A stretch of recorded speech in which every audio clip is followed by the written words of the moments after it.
하겠습니다. 예, 감사합니다. 감사합니다. 고맙습니다. 하나님 말씀 히브리서 4장 15절 16절 말씀 같이 말씀을 읽겠습니다. 우리에게 있는 대제사장은 우리의 연약함을 동정하지 못하실 리가 아니요 모든 일에 우리와 똑같이 시험을 받으시니로되 죄는 없으니라. 그러므로 우리는 긍휼하심을 받고 때를 따라 돕는 은혜를 얻기 위하여 은혜의 보좌 앞에 담대히 나갈 것이니라. 아멘. 가장 기본적인 성경의 지식이 있다면 성경은 구약 39권, 신약 27권 이렇게 모두 66권의 책이 한 권의 책으로 쓰여져 있습니다. 특별히 신약 27권 중에 13권은 바울이 쓴 책입니다.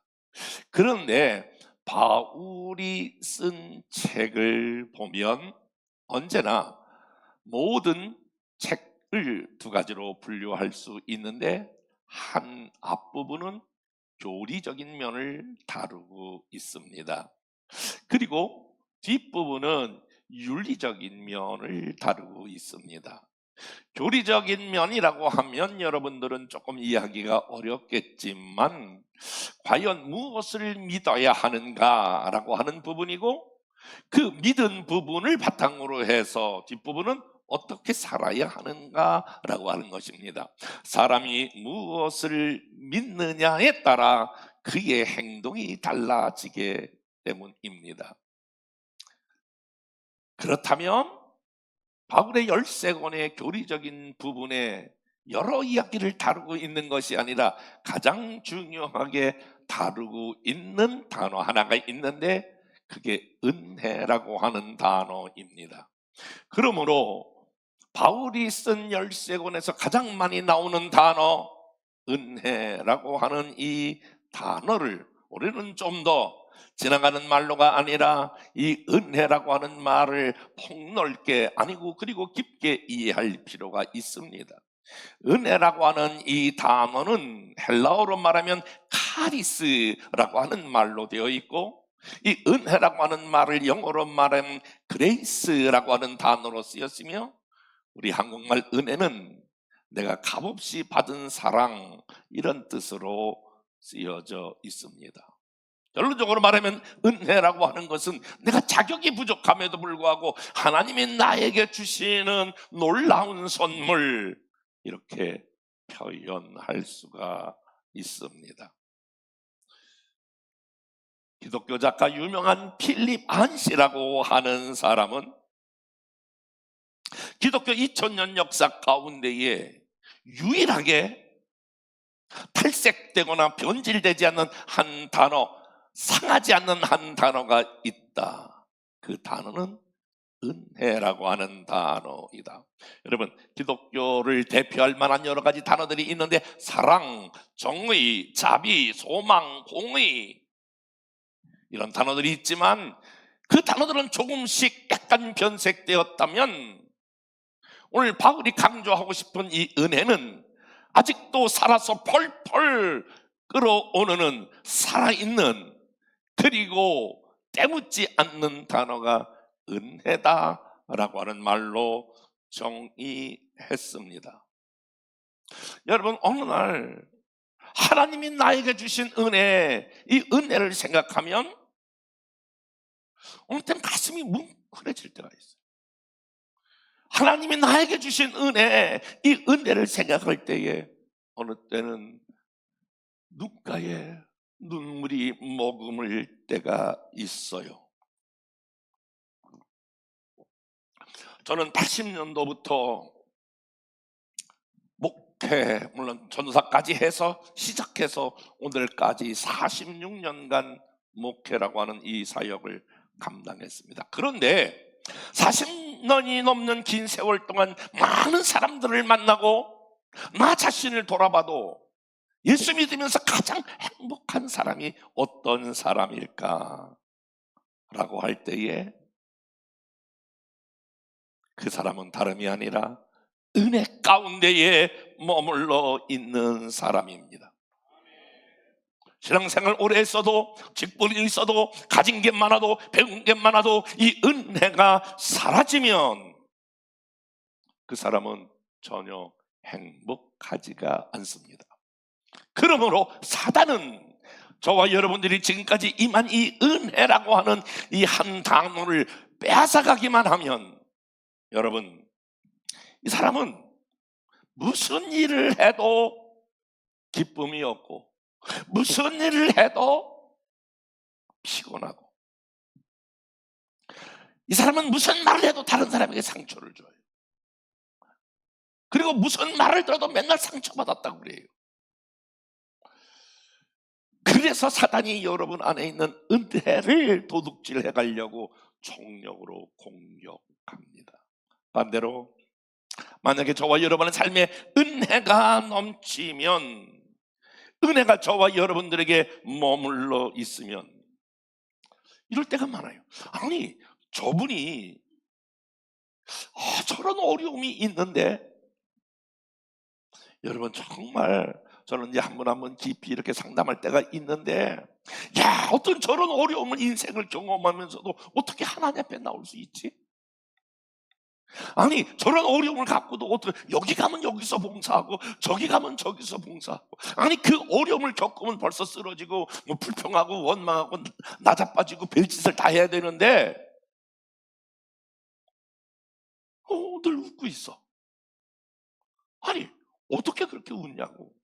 아니 어떻게, 그래서 사람이, 내가 살아내기도 어려울 것 같은데 그렇게 사람들이 자기 삶을 살아가는 사람이 있어. 물으면 답은 하나야. 하나님의 은혜 때문에 그렇대. 그러므로 저와 여러분들이 구해야 될 것 중에 하나가, 하나님의 은혜가 저와 여러분들에게 머물러 있기를 주님의 이름으로 축복합니다. 바울은 자녀가 없기 때문에 사랑하는 영적인 아들 디모데에게 에베소 교회를 개척하고 그 에베소 교회를 물려주면서 한 가지 목회에 승리하는 비밀 하나를 전수합니다. 사실은 디모데는 나이가 연소해서, 나이가 어려서 목회하는 게 만만치 않습니다. 그리고 디모데는 연약하여 자주 이 목회적 상황을 끌어갈 만한 그러한 건강이 있지 않았습니다. 바울이 디모데에게, 디모데야, 그럼에도 불구하고 내가 이 목회에 승리할 수 있는 비밀 하나를 가르쳐 주는데, 그게 디모데 후서 2장 1절 말씀입니다. 다 같이 한번 2장 1절 말씀을 읽어보겠습니다. 시작. 내 아들아, 그러므로 너는 그리스도 예수 안에 있는 은혜 가운데 강하고, 따라해볼까요? 은혜 가운데 강하고, Be strong in the grace of God. 은혜 아래 강해야 한다라고 하는 것입니다. 우리가 은혜라고 말할 때 은혜는 두 가지 은혜가 있는데, 하나는 찾아오는 은혜. 한번 따라해볼까요? 찾아오는 은혜. 이 은혜 중에 찾아오는 은혜가 있는데, 그 은혜는 구원의 은혜입니다. 아무도 우리 중에 구원받기 위하여 하나님 앞에 막 애쓰고 봉사하고 노력하고 뭐 어마어마한 일들을 행해서 구원받는 것이 아니라, 나 같은 죄인, 하나님을 알지 못했던 사람, 하나님과 원수되었던 사람, 하나님이 기뻐하는 삶과 정반대로 나아갔던 그런 사람에게도 찾아오는 은혜. 어느 날 친구를 통하여, 야, 하나님 앞에 나가자, 교회 가자. 어떨 때는 가족들을 향하여, 야, 너 한번 교회 한번 나가자. 어느 때는 선후배, 동료, 옆집에 있는 사람들을 향하여 예수님이 그 사람을 통하여 초청합니다.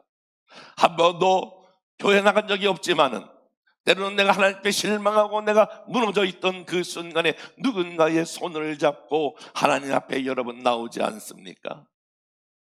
그리고 어느 날 놀라운 인생에서 가장 위대한 진리 하나를 발견하는데, 나 같은 죄인을 위하여 하나님의 사랑이 얼마나 컸던지 그 아들 예수 그리스도를 통하여 이 땅에 오셔서 내 죄를 담당하고 내 인생의 주인이 되어서 내 인생을 이끌어가고 이 땅의 마지막 숨을 거둘 때에 그 주님이 내 영혼을 붙들고 영원한 하나님의 나라에 들어가는 이 구원의 은혜는 하나님이 일방적으로 저와 여러분들에게 찾아오시는 은혜인 줄로 믿습니다. 구원받아 하나님의 자녀가 된 저와 여러분들은 이제 찾아오시는 은혜가 아니라 지금부터는 저와 여러분들이 찾아가서 하나님 앞에 구해야 될 은혜가 있습니다. 구원의 은혜가 일방적이라면 지금부터 저와 여러분들은 하나님 앞에 찾아가는 은혜를 구할 수 있기를 주님의 이름으로 축복합니다. 우리가 사실 예수 믿는다고 해서 여러분 비가 올 때에 비를 안 맞을 수 있습니까? 솔직히 예수 믿는다고 해서 저와 여러분이 병이 낫는 것입니까? 예수 믿는다고 해서 여러분의 경제적인 위기가 해결되는 것입니까? 여러분 예수 믿는다고 해서 여러분의 자녀들이 다 잘 되는 것이 아니지 않습니까?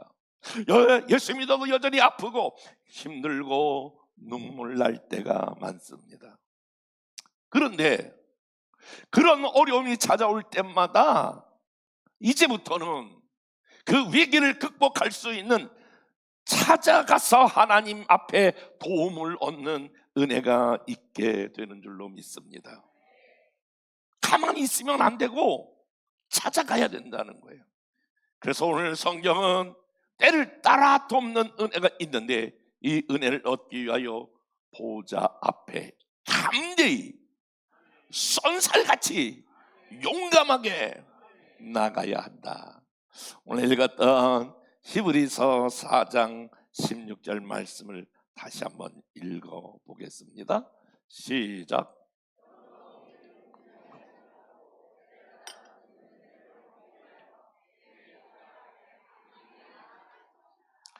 다시 한번 구원의 은혜는 일방적으로 찾아오지만 저와 여러분들이 삶을 살아가다가 어려움이 있을 때마다 오늘 본문은 뭐라고 말합니까? 때를 따라 돕는 은혜. 한번 따라 해볼까요? 때를 따라 돕는 은혜. 오늘 성가대가 찬양이 불렀습니다마는 내가 외로울 때가 있습니다. 폭풍 가운데 혼자 있을 때가 있습니다. 여러분 슬플 때가 있고 힘들 때가 있고 아플 때가 있고 길이 막힐 때가 있고 이럴 때가 있고 저럴 때가 있는데 그때마다 때를 따라 돕는 은혜가 필요하다는 거예요. 때를 따라 돕는 은혜를 향하여 하나님 앞에 나가면 슬플 때는 하나님이 기쁨을 주시고 여러분 아플 때는 치유해 주시고 외로울 때는 동행하는 은혜를 주시고 어려울 때는 돕는 은혜를 주시고 힘들 때는 해결하는 은혜를 주시고 아멘 할 때까지 해봐야지. 하나님께서 무너졌을 때는 다시 우리에게 회복의 은혜를 주시고 상처를 입었을 때는 치유하는 은혜를 주시고 넘어졌을 때는 일으키는 은혜를 주시고 길이 안 보일 때는 길을 열어주시는 은혜를 주시고 손해봤을 때는 채워주시는 은혜가 있고 눈물을 흘릴 때가 있으면 닦아주시는 은혜가 있고 절망이 있을 때는 소망의 은혜가 있고 배고플 때는 풍족해 하는 은혜가, 그러니까 이런 은혜 저런 은혜가 있다는 거예요.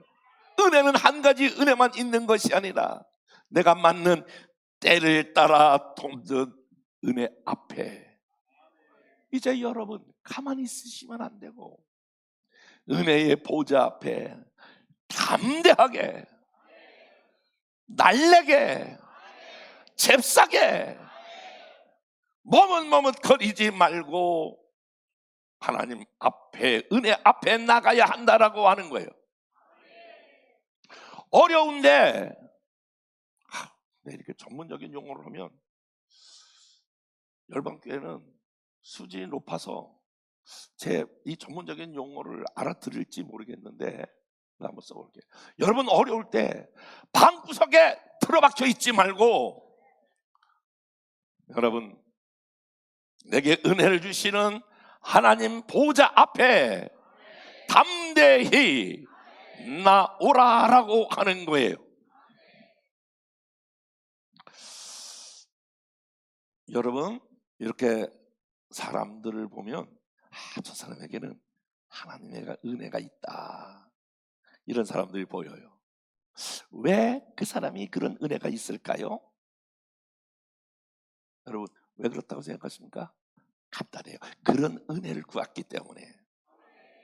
여러분도 때를 따라 돕는 은혜의 보좌 앞에 담대히 나갈 수 있기를 주님의 이름으로 축복합니다. 사람들은요, 믿음 있는 사람이 있는데 그 중에서도 아주 엉뚱한 믿음을 갖고 있는 사람이 있어요. 뭐 다 하나님이 알아서 해주셔야지, 뭐 은혜의 보좌 앞에 나가서 그렇게 구해야만 주시느냐, 아주 믿음이 좋은데 엉뚱한 믿음이에요.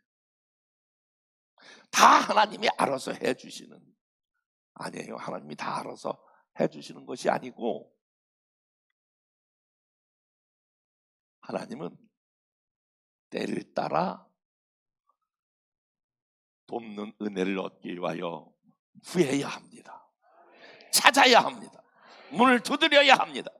성경 내가 다 알아서 할게도 가만히 있어, 그런 말씀이 없습니다. 항상 하나님이 은혜를 얻기 위하여 때를 따라 도와주시는 은혜 앞에, 보좌 앞에 담대히 나가셔야 합니다. 힘이 없는 박씨 찾아가지 말고, 볼 능력이 없는 김씨 찾아가지 말고, 때를 따라 돕는 은혜를 얻기 위하여 은혜의 보좌 앞에 나가야 합니다. 여러분 이런 은혜가 필요한 걸 믿으시면 아멘. 사실은요, 이 은혜를 경험하기 위해서 먼저 저와 여러분이 우리 마음을 점검해 볼 필요가 있는데요, 저는 아까도 한 46년 제가 목회했다고 생각하고 또 그렇게 말씀을 드렸어요. 개척한 지 처음에 제가 그때 제 마음이 어떠했냐면, 저하고 간 경화에 걸려가는 저희 어머니하고 저희 집사람하고 이렇게 놓고 기도를 하며 막 설교하면서, 내가 막 그때 제 주장은 안 되는 게 어디냐, 하면 되지. 그래서 그때 많이 불렀던 찬양이 할 수도 있다, 해보자, 하면 된다, 막 그런 찬양 엄청나게 있었어요. 그래서 우리 집사람 보고도 학교 선생님이니까 선생님들 20명 다음 달까지 데리고, 그래서 내가 아유 안 된다, 안 되는 게 어디 있어, 하면 다 되는 거지. 이게 제 목회 철학은 그때는 안 되는 게 어디 있어, 하면 되지, 막 이렇게 몰아붙였던 때가 있어요. 그런데 솔직한 얘기가 해도 잘 안 돼. 뭐가 막 헌다고 막 이렇게 막 불 끈지고 막 난리를 치고 그래도 안 돼. 막 세상 모든 민족이 막 이래도 세상 모든 민족이 다 안 돌아와.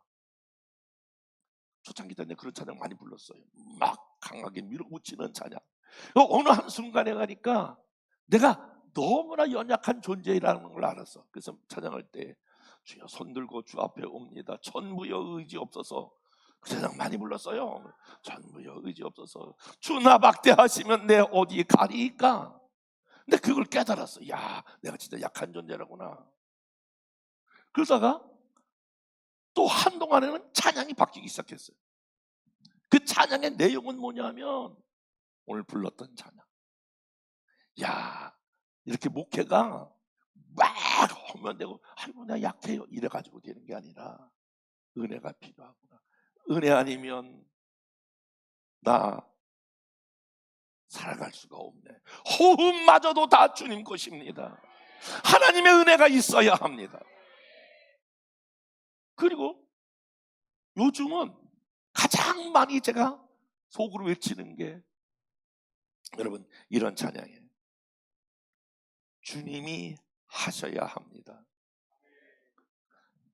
주님이 하셔야 한다라고 하는 그런 간증을, 찬양을 부를 때가 참 많이 있습니다. 여러분 그래서 주가 일하시네. 주가 일하시네. 제가 이렇게 우리 후배 목사님들도 굉장히 좋은 그런 조건을 가지고 있어요. 막 밀어붙여. 이제 그러다가 이제 한풀 꺾여요. 아이고, 주님 도와주셔야 합니다. 은혜 아닙니다. 내가 할 수 있는 게 아무것도 없습니다. 그 고백이 나오면 내가 딱 목사님 이제부터 교회 부흥이 올 거야. 하나님 잠깐 거기 계셔보세요. 내가 다 알아서 올게요. 내가 다 알아서 교통정리 다 하고 내가 좋은 영광을 내가 다 올려드릴게요. 하나님 잠깐만요. 내가 알아서 올게요. 이런 분들은 시간이 더 걸려야 돼. 하나님이 좀 힘을 빼실 거야. 여러분 혹시 그런 분들이 있으면 내가 알아요. 그런 분들이 있으면 하나님은 이렇게 저렇게 여러분들을 힘을 빼게 하고 어떤 단계로 가냐면 나는 하나님의 도움이 필요해요. 나는 하나님의 은혜가 필요해요. 이렇게 은혜가 필요하다고 믿고 생각하는 사람에게 하나님은 은혜를 주십니다. 한번 따라서 해볼까요? 주님, 저는 하나님의 은혜가 필요합니다. 이걸 번역해서 말해볼까요? 하나님, 저는 하나님의 도움이 필요합니다. 그렇게 갈망하시면 아멘. 그렇게 원하시면 아멘. 그 은혜가 와야 하나님의 도움이 찾아오는데, 하나님이 예비한 은혜는 세 가지인데 먼저 하늘에 쌓아두신 은혜가 있다라고 하는 거예요. 한번 따라해볼까요? 하늘에 쌓아두신 은혜. 은혜는 세 종류인데 첫 번째 하늘에 쌓아두신 은혜예요. 시편 31편 19절 말씀 다 같이 한번 읽어볼게요. 시작. 쌓아두신 은혜 곧 주께 피하는 자를 위하여 인생 앞에 베푸신 은혜가 어찌 크신지요. 여러분, 저는 이거 깜짝 놀랐어요. 이 말씀 발견하고 하나님께서 하늘에 우리에게 주시려고 쌓아놓은 은혜가 있다. 여러분, 왜 하나님이 하늘에 은혜 우리를 도와주려고 쌓으려고 하는 갖가지 가장 좋은 것들이 하늘에다 있는데 이거를 왜 하나님이 하늘에 쌓아두었느냐? 용도가 뭐냐면, 용도가 뭐라고요? 다시 말씀을 띄워봐요. 쌓아두신 은혜 곧 주께 피하는 자를 위하여 인생 앞에 베푸는 은혜. 한번 띄워보라니까. 시편 31편 19절이요 아까 했던 거 다시 한번 볼게요. 주께 피하는 자를 위하여, 따라해볼까요? 주께 피하는 자를 위하여 인생 앞에 베푸는 은혜. 그러니까 하나님께 쌓아놓은 은혜가 있는데 이 은혜는 언제 주느냐? 주께 피하는 자에게 주시려고 이 은혜를 쌓아놓았다는 거예요. 새 한 마리가 날아가고 있나요? 벼랑간 바람이 불더니 비가 오더니 폭풍가 내리치는 거예요. 이 새가 이 폭풍을 뚫으려고 날갯짓을 하다가 얼마나 이 날갯짓을 세게 했는지 날갯짓에 이렇게 피가 흐르기 시작해요. 이 새가 막 날갯짓을 하다가 피 흘리는 거 도저히 더 날갯짓을 할 수 없어. 어떤 집초가 그쪽으로 가서 숨어 있는 것처럼 우리 인생 가운데 살다가 위기를 만나는 경우가 있어요. 어떤 사람은 우연히 정기검진을 했는데 암사기라고 그래요. 저희 교회도 그래서 제가 지난주 예배 마치고 가서 신방했는데 암사기라는 거예요. 뜻하지 않게 암을 만난 위기가 있는 사람도 있고, 그렇게 잘 나가던 자녀가 어느 날 갑자기 청천벽력과 같은 이야기를 들어요. 행복한 가정이 벼랑간에 깨지는 가정이 있어요. 크고 작은 인생의 위기를 만날 때마다 하나님 은혜의 보좌 앞에 담대히 나아가, 하나님 나의 위기를 만났어요. 나를 도와주세요. 하나님은 은혜를 주세요. 그런 사람을 위하여 주시기 위한 게 하늘에 쌓아둔 은혜. 그 은혜가 뭐라고요? 주께 피하는 자를 위하여 인생 앞에 베푸시는 은혜. 사랑하는 여러분, 그러므로 저와 여러분이 하나님 앞에 나올 때마다 구해달 한 가지, 저는요 요즘 가장 많이 구하는 게 그거예요. 하나님, 저는 제 힘으로 감당할 수 없는 많은 이런 역할들이 제게 주어지는데, 교회적으로도 그렇지만 지방회적으로도 교단적으로도 감히 감당할 수 없는 일들이 많이 주어질 때마다 하나님, 제가 이 감당할 만한 은혜를 주시옵소서. 이걸 헤쳐나갈 수 있는 은혜를 주옵소서. 나를 불쌍히 여겨주시옵소서. 성경 잠언 8장 17절 말씀은 이렇게 우리에게 말씀하고 있어요. 다 같이 한번 말씀 읽겠습니다. 시작. 나를 사랑하는 자들이 나의 사랑을 입으며 나를 간절히 찾는 자가 나를 만날 것이다. 위기를 만나, 어려운 일 만나, 미안해요, 방에 계신다고 해서 하나님의 은혜가 찾아가는 것이 아니고, 어려움을 만난 인생마다 때를 따라 돕는 은혜를 주시기 위하여 은혜의 보좌 앞에 담대히 나가면 하나님이 쌓아주신 은혜, 주께 피하는 자를 위하여 인생 가운데 베푸는 은혜가 여러분에게 있게 될 줄로 믿습니다.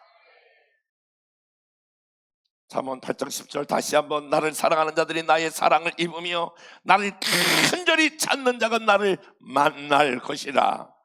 역대하 16장 9절, 여호와의 눈은 온 땅을 두루 감찰하사 전심으로 자기를 향하는 자들을 위하여 능력을 베푸시라니. 그러므로 하나님께서 누가 지금 위기를 만나 나에게 도움을 요청하는가, 그 사람에게 내가 만나주고 나의 은혜를 줄 것이고, 나를 찾는 자들에게 내가 그들을 위하여 능력을 베푸시겠다라고 하는 거예요. 지난번에도 이제 한번 같이 말씀을 드렸는데, 이 어령 박사 돌아가셨지만 그분이 쓴 책 가운데 지상에서 영성으로 그 책으로 이렇게 생각이 되어지는데, 그분도 어릴 때 이렇게 시골에서 자란 것 같아요. 저도 여기서 강동구 고덕동이라고 하는 거, 지금은 서울이 됐지만은 옛날 저희 어릴 때는 경기도로 되어 있었어요. 그야말로 고덕동이 개발될 때에 그 전에는 그건 완전히 시골이었어요. 산도 있고 밭도 있고 논도 있고, 그야말로 아무것도 없고 전기도 잘 들어오지 않았을 때가, 제가 6학년 때 전기가 들어왔거든요. 그야말로 시골이었어요. 그 이어령 씨가 이렇게 새들을 보니까 그 새 어미가 새끼들에게 먹이를 먹일 때 어떻게 그렇게 골고루 먹일까? 첫 번째 새끼, 두 번째 새끼, 세 번째, 네 번째, 다섯 개, 6마리가 있으니까 요번은 1번 윙 날라가지고 벌레 하나 먹어서 다음에는 2번 요렇게 먹여야 되겠다, 이런가? 그래가지고 어느 날 조류학자를 만나서 웃으면서 물었다는 거예요. 아니, 새들이 어떻게 그렇게 자기 새끼들을 기르냐고. 그랬더니 그 조류학자가 이렇게 웃으면서 하는 얘기가 그런 거예요. 사실은 새는 첫 번째 있는 새끼에게 먹이를 먹이고, 이제 날아가면서 이번에는 두 번째 그렇게 막 외우고 간다는 거예요. 그러다가 먹이가 있어 딱 먹이를 무는 순간에 두 번째를 잊어버렸어요. 왜냐하면 새 대가리니까. 그 잊어버려가지고 오면서 두 번째 하려고 그러는데 잊어버렸어. 그런데 조리학자들에 의하면 새는 혹시 그 자기의 둥지에서 떨어져 죽는 새는 있어도 굶어 죽는 새는 없다는 거예요. 그거를 어떻게 새가 아느냐? 머리가 나쁜 새가 똑같이 주둥이도 똑같고 일란성이라고 그래서 다 깃털도 똑같은데 어떻게 그거를 알고 주느냐? 첫 번째, 그리고 다음에 두 번째를 기억해서 주는 게 아니라, 새는 새끼들은 먹이가 들어가면 입을 작게 연다는 거야. 배고프면 배고프는 것만큼 입을 열린다는 거예요. 그러니까 딱 어미가 물고 오면 나 안 먹었어요, 밥 줘요 막 이렇게 밥 줘요, 나 줘요, 이번엔 내 차례예요 막 이런 거 막 쏙 먹이면 걔는 다음에는 입을 조금 벌린다는 거예요. 그 다음번에가 이번엔 나 배고파요 그러면 이제 그 번째 먹이면 된다는 거예요. 그 성경에 그래서 그런 이야기를 해서 그래서 굶어 죽이는 새가 없다라고 하는 게 조류학자들의 보고예요. 성경은 내 입을 크게 열라, 내가 채우리라. 그러니까 위기 때에 여러분 집에 있지 말고 은혜의 보좌 하나님 앞에 나갈 때마다 돕는 은혜, 쌓아둔 은혜, 이 은혜가 저와 여러분들에게 넘치게 될 줄로 믿습니다. 여러분 하나님께 맡기고 하나님 앞에 나가야 됩니다. 두 번째 은혜가 있는데 이 두 번째 은혜는 이미 주신 은혜예요. 고린도후서 12장 9절 말씀 다 같이 한번 읽겠습니다. 시작.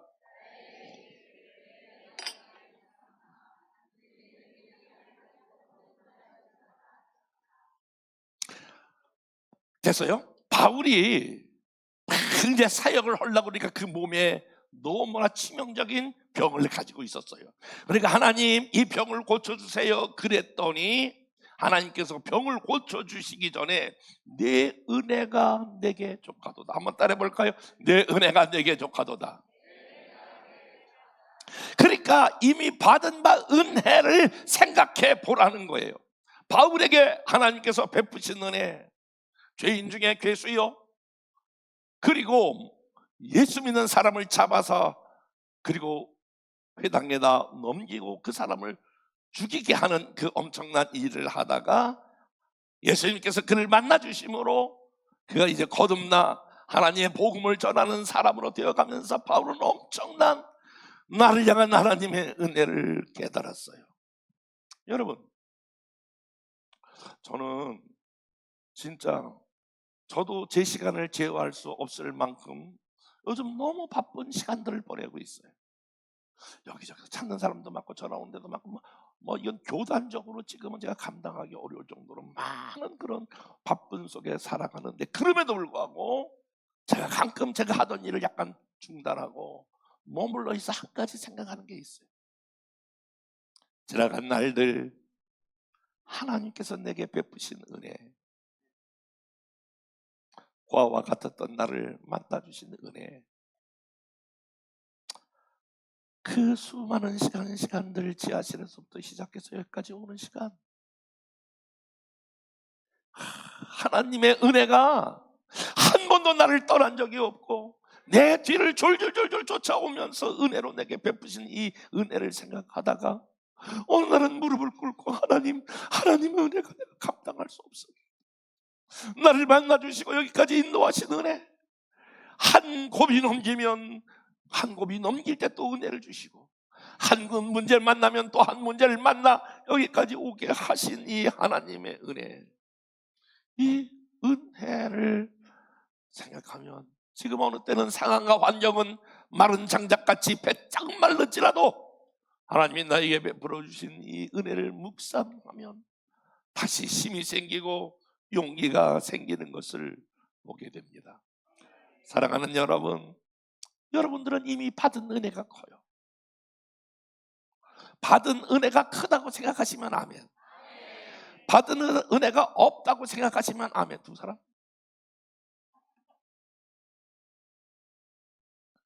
근데 난 너무너무 막 어느 때는 막 가슴이 진짜 아픈 사람이 있어. 저분에게 분명히 하나님의 은혜가 엄청난데 그 은혜를 말하지 않아. 그게 가장 가슴 아파. 왜 저 사람은 하나님의 은혜를 말하지 아니할까? 왜 저 사람은 분명히 하나님의 은혜가 넘치는데 저 사람은 왜 저렇게 하나님의 은혜를 아무것도 못 받은 사람처럼 살아가고 있을까? 막 어느 때는 막 열불이 날 때가 많아. 그리고 어느 때는 아니 다 자기가 잘나서 그렇다면 그럼 하나님 뭐로 믿어? 믿을 필요가 없는데.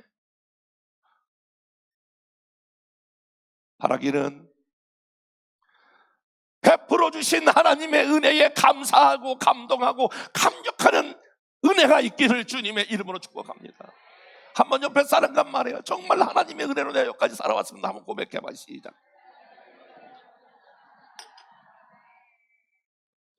만나는 사람마다 하나님의 은혜로 내 여기까지 왔습니다. 이렇게 말하셔야 돼. 아멘 해봐요. 내가 잘나서 그럼 왜 다시 질문. 하나님 믿지 않아도 돼. 그런 사람은 하나님 필요 없는 사람이야. 내게 베풀어 주신 은혜 기억하셔야 합니다. 더 중요한 것은 하나님께서 쌓아둔 은혜, 이미 받은 은혜, 더 앞으로 베푸실 은혜가 있다는 거예요. 시편 102편 13절.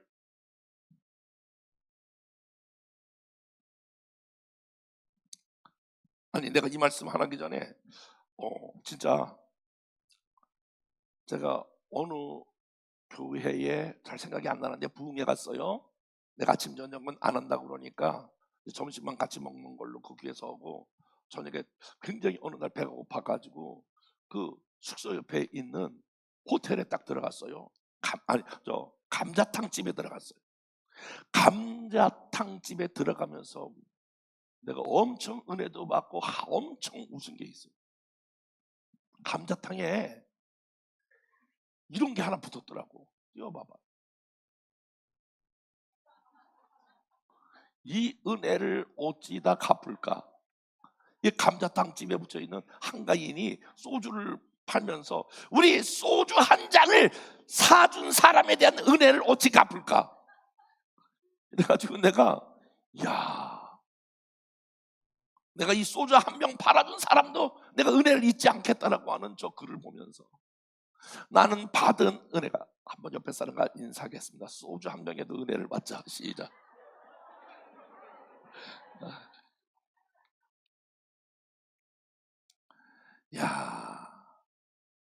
한가인이 와서 저렇게 하는데 사진을 하나 딱 찍었어요. 웃기기도 하고 참 도전도 받고 그랬는데, 하나님이 저와 여러분 베푸신 은혜 다시 한번 기억하고, 세 번째 오고 있는 은혜의 시편 102편 13절 다 같이 읽어보겠습니다. 시편 113절 시작. 주께서 일어나사 시온을 긍휼히 여기시리니 지금은 그에게 은혜를 베푸실 때라. 정한 기간이 다가옵니다. 여러분, 쌓아두신 은혜 못지않게 여러분 앞으로 필요한 은혜를 하나님께서 준비하셨는데, 어떨 때 그 은혜를 베푸시냐면 여기 정한 기간이 다가옵니다. 한번 따라해 볼까요? 정한 기간이 다가옵니다. 다시 한번, 정한 기간이 다가옵니다.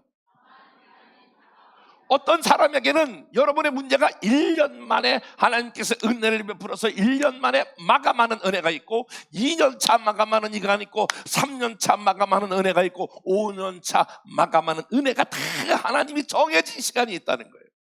그러니까 3년차 딱 되면 하나님이 그에게 은혜를 주시려고 그러는데, 2년 11개월 29일 날 됐는데 30일 되고 그 다음날 주려고 하니까 사라져 버렸어.